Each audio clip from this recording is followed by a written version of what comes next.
El monte sucio tiene beneficios. Lo defiende Mario Quevedo, profesor de Ecología de la Universidad de Oviedo, al que tenemos con nosotros esta mañana aquí en el matinal. Buenos días, bienvenido a TPA. Buenos días. Lo primero, ¿qué entendemos por monte sucio?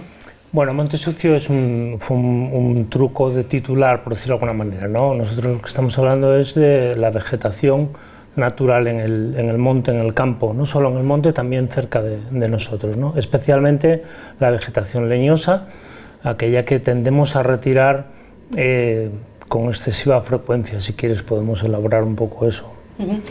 ¿De qué hablamos cuando hablamos de vegetación leñosa? ¿A qué nos referimos? Bueno, hablamos de arbustos, hablamos del famoso matorral que todo el mundo tiene en la cabeza, los brezos, las escobas y las distintas denominaciones locales, ¿no? Árgoma, los hartos, si me apuras, las zarzas, toda esa vegetación para la que a menudo no encontramos un uso evidente, y pienso que por esa razón se ha establecido esa cultura de quitarla del medio, ¿no? La maleza frente a lo que yo suelo decir la bueneza, que es lo que esperamos obtener. Claro, Mario, pero que no encontremos un uso no significa que no lo tenga. Efectivamente. La cuestión es que, bueno, actualmente estamos, yo creo que todo el mundo lo ha oído alguna vez, inmersos en dos crisis. No me gusta especialmente la palabra porque suena un poco distópica, pero bueno, hay un problema grave de conservación de biodiversidad y hay un problema grave de acumulación de carbono en la atmósfera que se traduce en disrupciones del tiempo. De repente llueve mucho, de repente no llueve, de repente mucho calor, estas cosas. No son independientes y son complicados social y económicamente, pero todos tenemos alguna herramienta para abordarlo. Y una de ellas que tenemos a mano es dejar de retirar esa vegetación que retiramos sin ninguna razón especial. ¿Por qué? Porque, y ya cayó el meeting, la vegetación es la mejor manera que tenemos de retener carbono. El propio crecimiento de las plantas consiste en almacenar carbono en los tejidos, especialmente las plantas leñosas.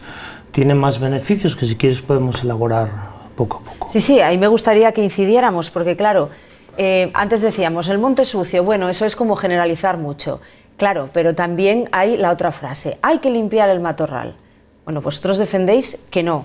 Como profesor de ecología defiendes que no. Y podemos profundizar ahí, por el carbono, entre otros beneficios. Pero ¿qué más beneficios tiene ese matorral que la gente cree que es como, ¿no?, la madre del cordero? Hay que limpiar el matorral y así solucionamos los problemas en los montes. Bueno, defiendes que no. Defiendo que no. De hecho, no se me ocurre ningún problema que se solucione. Si te paras a pensar, llevamos aclarando el monte un par de miles de años y los problemas van acrecentándose. Porque no van por ahí los tiros, ¿no? Entonces, el matorral, especialmente en territorios como la España atlántica, ya sí que aquí nos ocupa Asturias, pero buena parte de Galicia, Cantabria está en el mismo marco de trabajo nuestro, ¿no? Entonces, en estos territorios con suficiente precipitación, con temperaturas suaves, con pendientes muy acusadas, el matorral tiene un papel importante en la sucesión ecológica. Crece como paso intermedio al desarrollo del bosque atlántico, que es lo que tendríamos aquí, bueno, de no explotar nosotros el territorio, ese matorral retiene nutrientes, retiene suelo, retiene materia orgánica. No sé, si me ocurre ahora, según voy, cuando cae una tromba de agua y estamos delante de una cuesta asfaltada, ¿cómo cae el agua para abajo? Bueno, eso no ocurre igual en los sitios donde hay vegetación reteniendo la materia orgánica, el agua y los nutrientes. Entonces, retirar matorral implica, en un sitio, insisto, tan pendiente como es el territorio asturiano, perder fertilidad poco a poco en los suelos. Y si científicamente, digamos, está comprobado que es beneficioso, ¿de dónde nos viene esta obsesión por limpiar el monte? Bueno, yo ahí, fíjate, yo casi preferiría no meterme en cuestiones culturales porque hay profesionales para ello, ¿no? Seguramente científica y técnicamente a mí me dirían que tengo que no abusar del azúcar, pero aún así paso delante de un helado de turrón y no me puedo resistir, ¿no? Son inercias. Yo creo que con la formación, con el conocimiento que es de todos, podemos poco a poco ir mejorando esas inercias, ¿no? Yo sobre todo lo que he hecho en falta es usar lo que sabemos todos, que es la ciencia. Luego con ella cada uno puede decidir hacer lo que quiera, ¿no? Pero bueno, usar ese conocimiento. Además, defiendes también que en Asturias hay superficie suficiente, quiero decir, para que crezca el matorral y pueda seguir habiendo explotaciones ganaderas, explotaciones agrícolas, explotaciones forestales. Quiero decir que por superficie no va a ser, ¿no?, para que se extienda. No lo parece. El asunto podía tener mucho recorrido, podríamos hablar de socioeconomía, de dónde vienen los insumos, pero en esencia, y por simplificar un poco, la impresión que nosotros tenemos es que se queman, se desbrozan territorios muy grandes que luego nadie usa.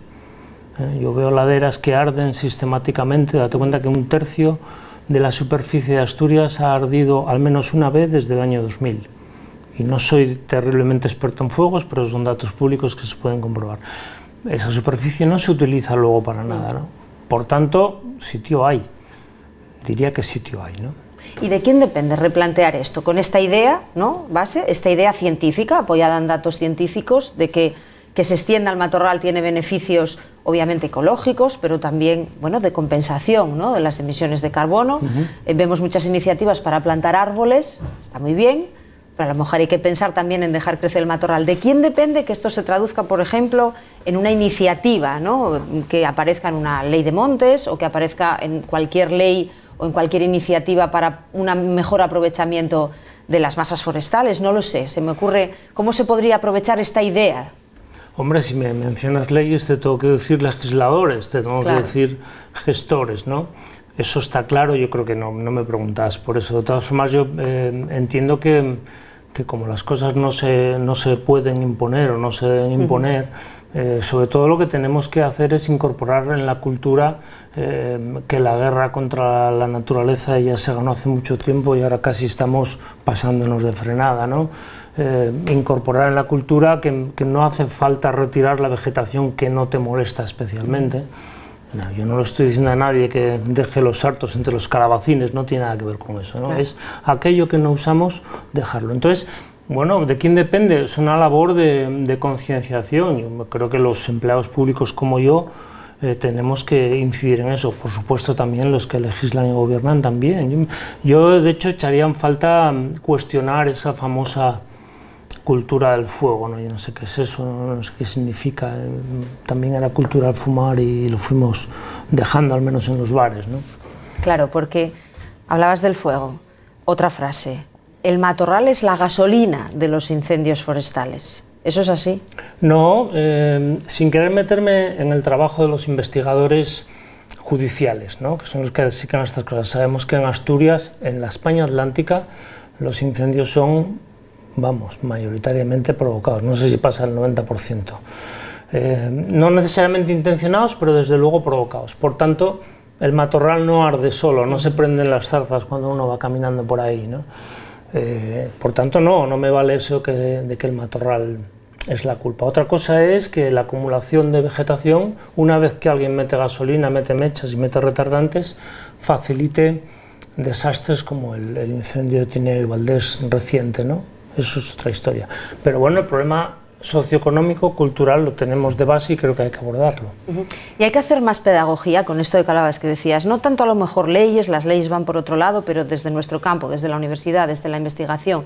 ¿Crees que hay que hacer más pedagogía, quiero decir, para desmontar todas estas cuestiones de el matorral es la gasolina del fuego, tal? Habría que hacer pedagogía, ir por los pueblos, no lo sé, por la gente que gestiona los montes, por la gente que tiene explotaciones. ¿Habría que hacer más pedagogía sobre este tema o es una cuestión de convencimiento personal, todo este tema que al final redunda en lo de siempre, ¿no?, en el cambio climático, en dejar a la naturaleza que sea naturaleza, en cambiar hábitos de vida también, ¿no? Yo creo que son las dos cosas, por eso estoy aquí también, por eso Daniel García y yo escribimos ese artículo, porque entendemos que es nuestro deber transmitir conocimiento. Claro, no podemos imponer qué se hace con ese conocimiento y no tenemos ninguna intención de hacerlo, pero sí hacer nuestro trabajo divulgando.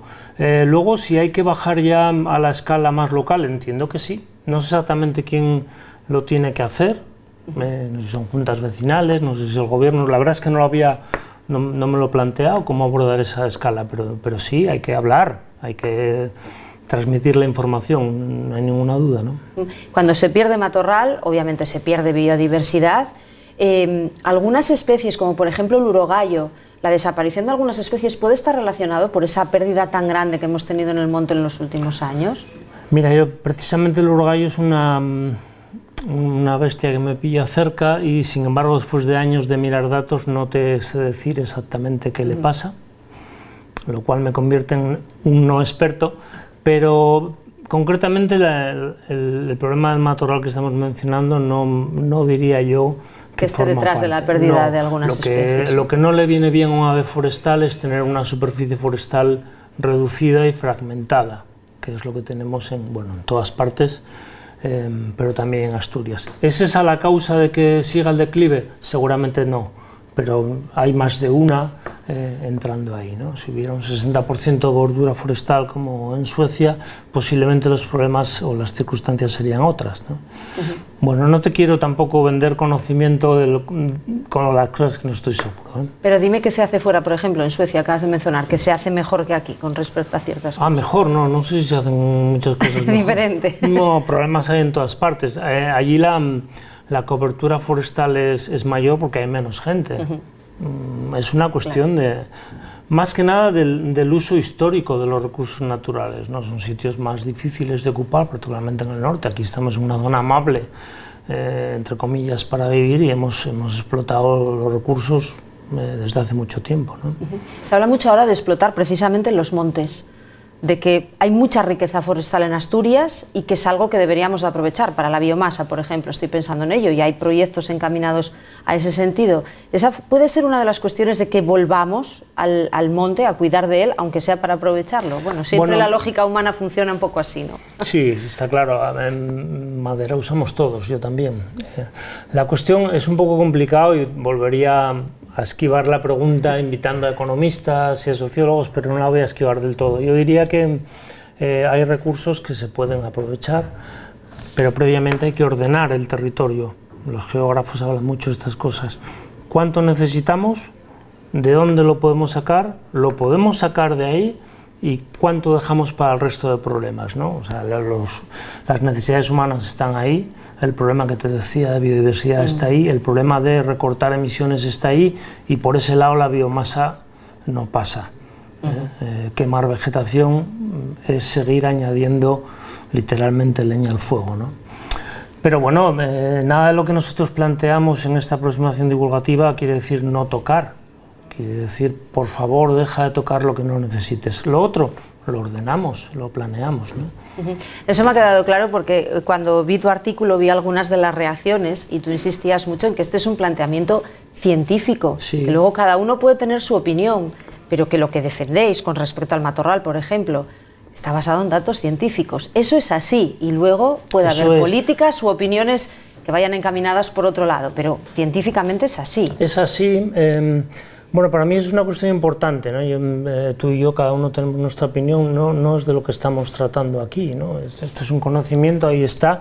Hay más facetas del monte, de la vegetación, por supuesto, ¿eh? Hay más líneas de trabajo, nadie las descarta. Esta es una que pensamos que hay que tener en cuenta cuanto antes. Ahora, ¿cómo tenerla en cuenta? ¿Qué hacer con esa información? Bueno, si ya lo decidimos votando y legislando y esas cosas, ¿no?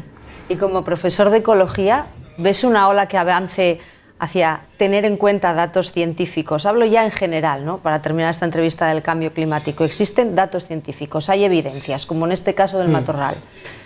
¿Ves que haya una mayor inclinación a estar de acuerdo por una vez y hacer caso por una vez a las evidencias científicas? Como profesor de ecología sí, porque lo que me llega está predispuesto. Claro, los alumnos de hoy están mucho más preparados de lo que estábamos nosotros para muchas cosas, tienen mucha información. Fuera de ese ámbito no, fuera de ese ámbito veo y me preocupa un negacionismo rampante. Posiblemente porque también oímos todo el rato lo que todo el mundo dice, cosa que antes no ocurría, ¿no? Pero me preocupa un negacionismo, descartar la ciencia, que al final no deja de ser más que un método y un lenguaje común, ¿no?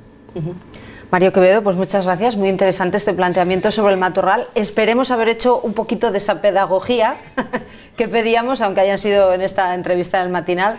Gracias por habernos acompañado esta mañana. Gracias por invitarnos.